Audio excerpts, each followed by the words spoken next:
host, Rob. This video, we're going to continue the March of the King series.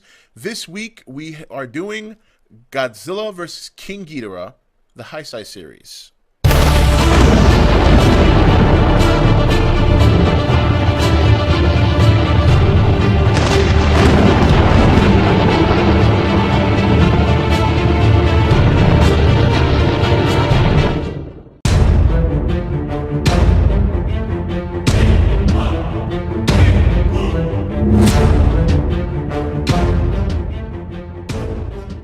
Okay, guys, welcome back. So, Godzilla vs. King Ghidorah from the Heisei series is a very interesting movie. On one hand, the fight between Godzilla and Ghidorah and the switching of roles I thought was brilliant. You know, on the first hand, Godzilla kind of plays the hero, trying to defeat the monster of the future, or the monster that was created by the people from the future. And then it gets turned around when, after he finally defeats Ghidorah, he continues on his rampage, and Ghidorah is resurrected as Mecha King Ghidorah to come back and stop Godzilla.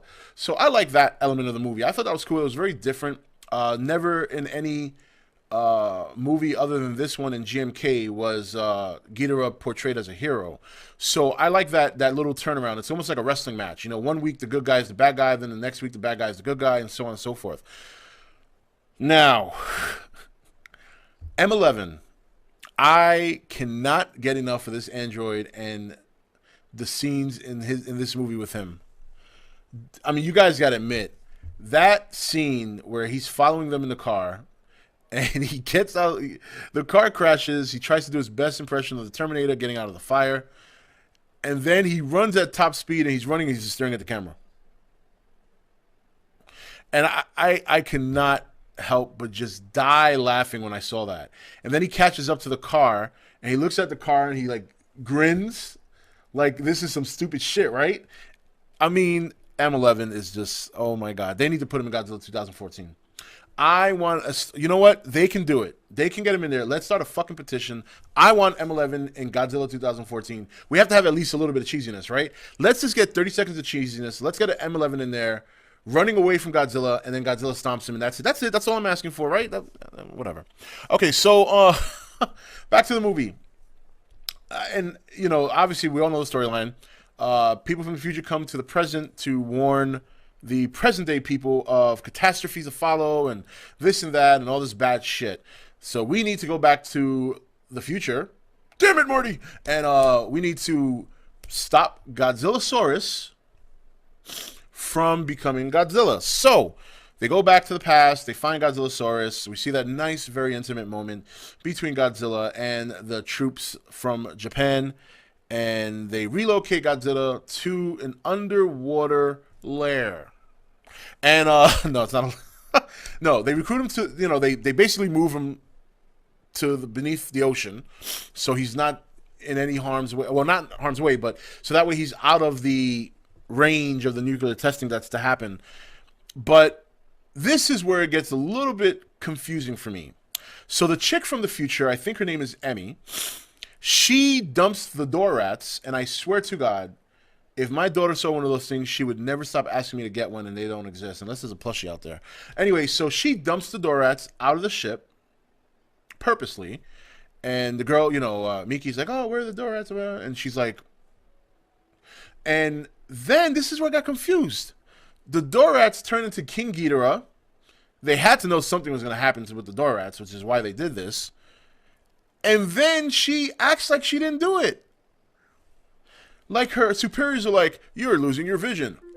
We dumped the Dorats there to be a Ghidorah. You know, they're, you know, the dubbing is horrible in this movie, by the way.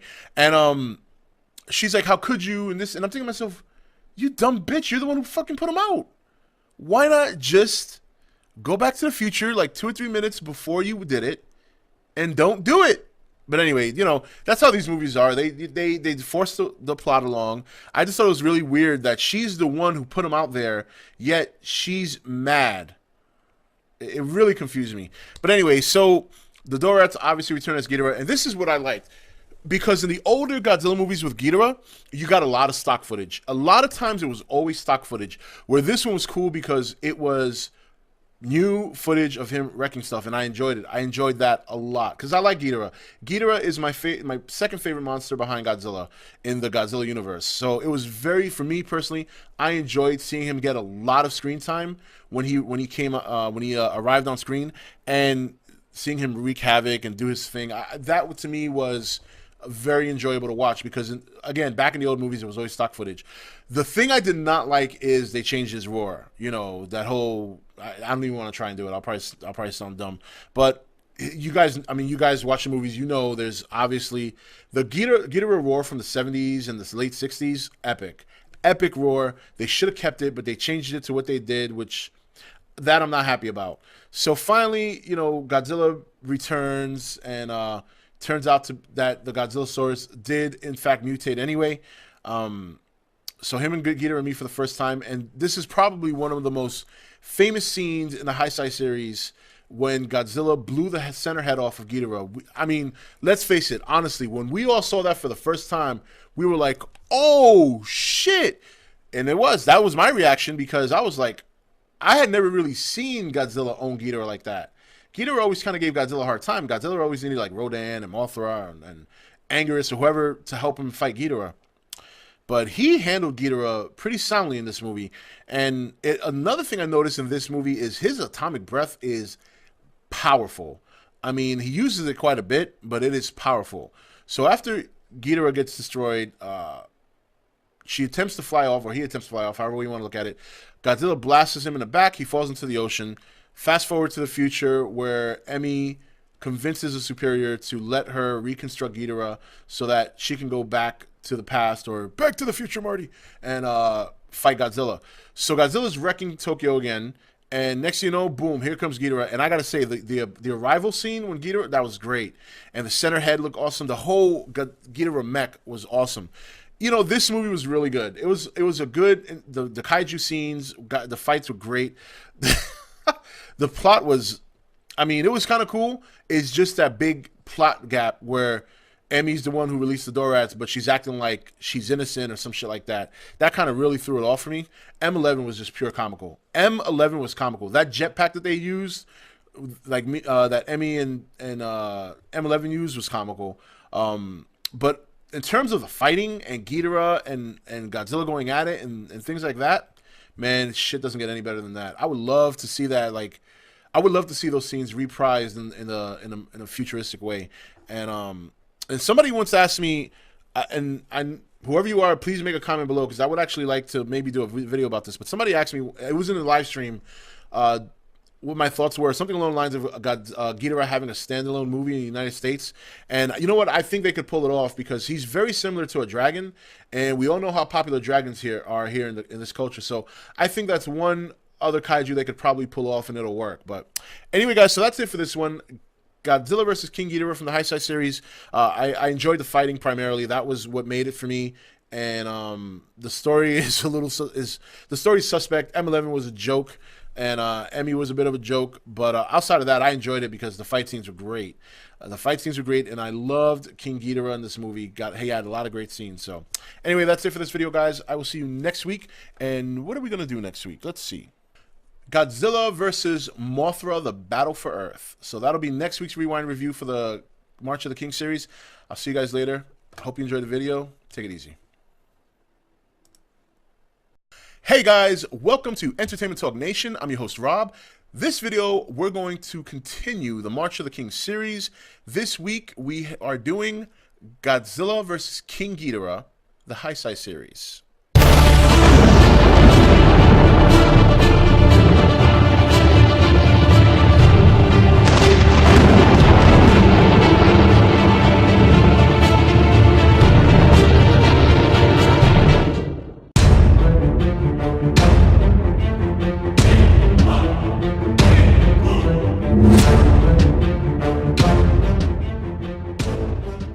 Okay, guys, welcome back. So, Godzilla vs. King Ghidorah from the Heisei series is a very interesting movie. On one hand, the fight between Godzilla and Ghidorah and the switching of roles I thought was brilliant. You know, on the first hand, Godzilla kind of plays the hero, trying to defeat the monster of the future, or the monster that was created by the people from the future. And then it gets turned around when, after he finally defeats Ghidorah, he continues on his rampage, and Ghidorah is resurrected as Mecha King Ghidorah to come back and stop Godzilla. So I like that element of the movie. I thought that was cool. It was very